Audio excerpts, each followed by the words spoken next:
இந்த வீடியோவில் நம்ம எதை பற்றி பார்க்க போகிறோம்னா, ஆர்டி அட்மிஷன் எப்போது தொடங்கப்படும் என்பது குறித்து மிகவும் முக்கியமான புதிய தகவல் ஒன்று விலகியுள்ளது. அது என்ன என்பதை பற்றி தான் இந்த வீடியோவில் நம்ம டீட்டெயிலாக பார்க்க போகிறோம். இது சம்பந்தமாக வெளியான செய்தித்தாளில் வெளியான செய்தி என்ன என்பதை பற்றி பார்க்கலாம்.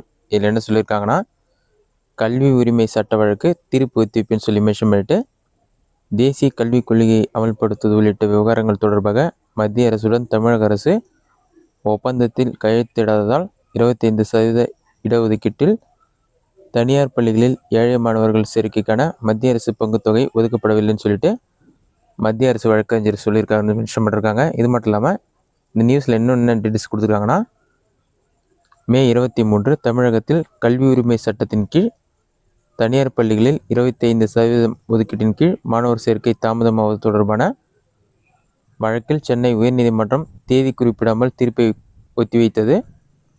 கோவையை சேர்ந்த மறுமலர்ச்சி இயக்கம் என்ற அமைப்பின் நிர்வாகி ஈஸ்வரன் சென்னை உயர்நீதிமன்றத்தில் தாக்கல் செய்த மனுவின் கல்வி உரிமை சட்டத்தின்படி தமிழகத்தில் தனியார் பள்ளிகளில் ஏழை மாணவர்களுக்கான 25% இடஒதுக்கீட்டுக்கான மாணவர் சேர்க்கை நிகழாண்டு இதுவரை தொடங்கப்படவில்லை. இதனால் மாணவர்கள் பாதிக்கப்படுகின்றனர்.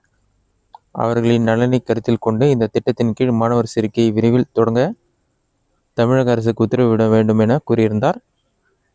இந்த வழக்கு நீதிபதிகள் ஜி.ஆர். சுவாமிநாதன் மற்றும் நாராயணன் ஆகியோர் அடங்கிய அமர்வில் வியாழக்கிழமை விசாரணைக்கு வந்தபோது கல்வி உரிமை சட்டத்தின் கீழ் 25% இடஒதுக்கீட்டு இடங்களுக்கு தமிழகத்துக்கு ஒதுக்க வேண்டிய நிதி குறித்த விவரங்களை மத்திய அரசு சமர்ப்பிக்க வேண்டும் என நீதிபதிகள் உத்தரவிட்டனர்.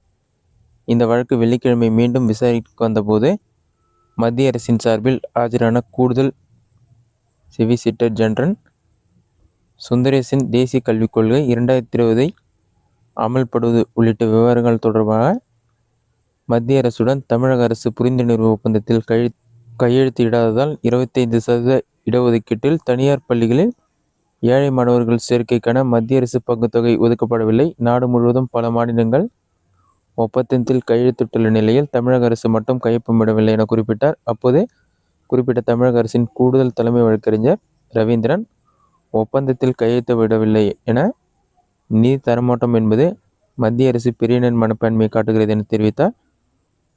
தொடர்ந்து வழக்கின் தீர்ப்பை தேதி குறிப்பிடாமல் ஒத்திவைத்த நீதிபதிகள் 25% இடஒதுக்கீட்டில் மாணவர் சேர்க்கை தொடங்குவது குறித்து வரும் 28ஆம் தேதி நடைபெறவுள்ள கூட்டத்தில் எடுக்கப்படும் முடிவுகள் குறித்து விவரங்களை நீதிமன்றத்தில் தமிழக அரசு தாக்கல் செய்ய வேண்டும் என உத்தரவிடப்பட்டனர். இதுதான் இந்த செய்தித்தாளில் குறிப்பிட்டுள்ளனர்.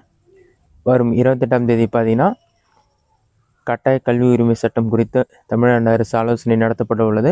அந்த தேதியில் கண்டிப்பாக ஆர்டி அட்மிஷன் சம்மந்தமான அறிவிப்பு வெளியாகும் என்று எதிர்பார்க்கப்படுகிறது. கண்டிப்பாக ஆர்டி அட்மிஷன் சம்மந்தமாக வரும் 28ஆம் தேதி அறிவிப்பு வெளியிடப்படும். இந்த வீடியோ உங்களுக்கு யூஸ்ஃபுல்லாக நினைக்கிறேன். இந்த வீடியோ பிடிச்சிருந்தா லைக் பண்ணுங்கள். இந்த வீடியோவில் வேறு ஏதாச்சும் டவுட் இருந்தால் கமெண்ட் பாக்ஸில் கமெண்ட் பண்ணுங்கள்.